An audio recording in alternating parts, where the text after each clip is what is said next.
Hi అండి, welcome to my channel spicy foods. నేనండి మీ దేవిని. ఈరోజు స్పైసీ ఫుడ్లో ఇంకొక రెసిపీతో వచ్చాను. ఈరోజు రెసిపీ వచ్చేసి వంకాయ జీడిపప్పు కర్రీ అండి. ఇది ఆంధ్ర స్పెషల్ అనమాట.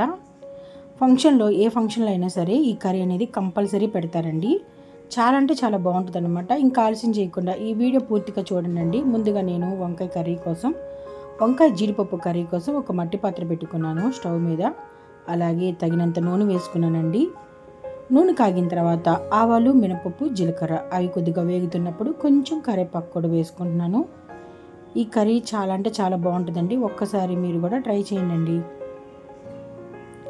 మాకు ప్రతి ఫంక్షన్లో ఈ వంకాయ జీడిపప్పు కర్రీ అనేది కంపల్సరీ పెడతారండి భోజనాల్లో. ఏ ఫంక్షన్ అయినా సరే. కరివేపాకు వేసుకున్న తర్వాత ముందుగా నేను ఒక పెద్దలపాయి అలాగే 2 టమాటాలు చిన్న చిన్న ముక్కలుగా కట్ చేసుకున్నానండి. అవి కూడా ఇప్పుడు వేసేసుకొని బాగా మగ్గించుకుందాము.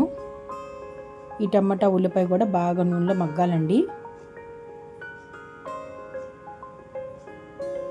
నేనైతే ఇక్కడ సన్న వంకాయలు తీసుకున్నానండి. ఏ వంకాయలైనా సరే కర్రీ బాగుంటుంది. తెల్ల వంకాయ అయినా సరే, లావు వంకాయలైనా సరే అండి. తర్వాత ఆ టమాటాలు బాగా మగ్గిన తర్వాత అల్లం వెల్లుల్లి పేస్ట్ వేసుకున్నాను. నేను 1/2 కేజీ వంకాయలు తీసుకున్నాను కాబట్టి 2 టేబుల్ స్పూన్లు అల్లం వెల్లుల్లి పేస్ట్ వేసుకున్నానండి. ఈ అల్లం వెల్లుల్లి పేస్ట్ కూడా బాగా వేగాలి.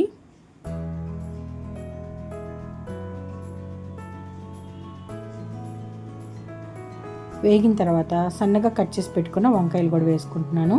ముందుగానే నేను కట్ చేసి పెట్టుకున్నానండి. నీళ్ళలో కొద్దిగా ఉప్పు వేసుకున్నాను, ఎందుకంటే వంకాయలు నల్లగా రాకుండా ఉండటానికి. ఈ కట్ చేసుకున్న వంకాయలు కూడా వేసేసుకొని తగినంత ఉప్పు వేసుకుందాము.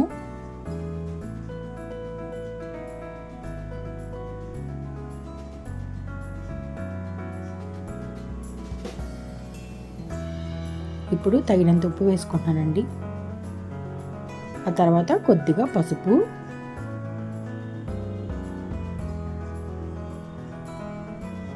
ఇప్పుడు ఒకసారి కలుపుకుందాము.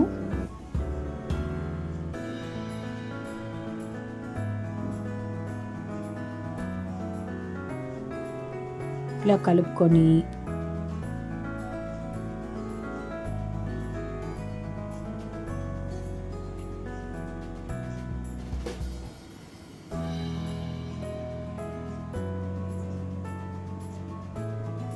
బాగా కలుపుకోవాలండి.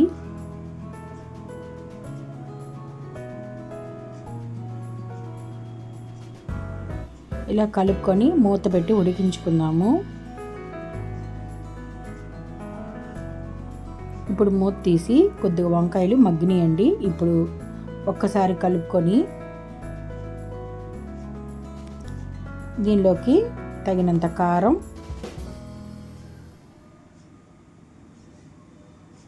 ఒక 1/2 టీ స్పూన్ వేసుకున్నానండి. ఇప్పుడు నేను కూర కారం కూడా వేసుకుంటున్నాను.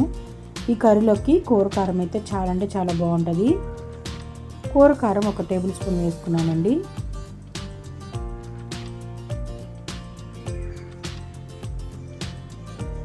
ఒక్కసారి కలుపుకొని మూత పెట్టి ఉడికించుకుందాము. ఈ లోపల నేను జీడిపప్పు అనేది నీళ్ళలో నానబెట్టి పెట్టానండి.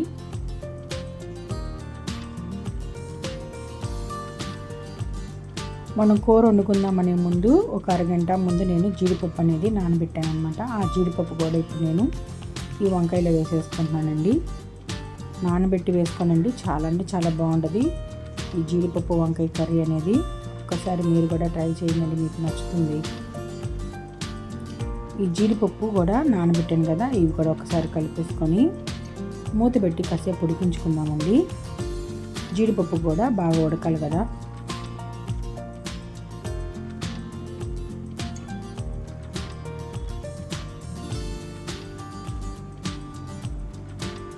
ఇప్పుడు మూత తీసి ఒకసారి కలుపుకొని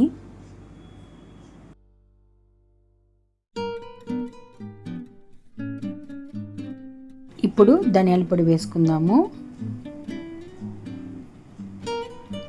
ధనియాల పొడి ఇంట్లో తయారు చేసుకుందానండి. ఫ్రై చేసుకొని పొడి చేసుకొని పక్కన పెట్టుకున్నాను అనమాట. ఇప్పుడు కొద్దిగా ధనియాల పొడి వేసుకొని ఆ తర్వాత గరం మసాలా వేసుకుందామండి. కొద్దిగానే వేసుకోవాలి, ఎక్కువ కాదు.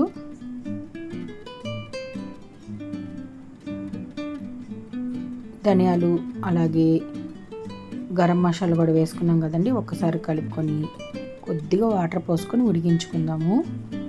చాలా సింపుల్ రెసిపీ అండి వంకాయ జీడిపప్పు కర్రీ అనేది. టేస్ట్ మాత్రం చాలా అంటే చాలా బాగుంటుంది, అసలు చెప్పలేమండి. కడుపు నిండా అన్నం తినచ్చు అనమాట, అంత బాగుంటుంది. పులిహోరలోకి కూడా చాలా అంటే చాలా బాగుంటుందండి ఈ మసాలా వంకాయ కర్రీ అనేది. ఇప్పుడు కొంచెం వాటర్ పోసుకుంటున్నాను, ఎక్కువ పోసుకోవట్లేదండి, కొంచెం పోసుకొని కాసేపు ఉడికించుకుందాము.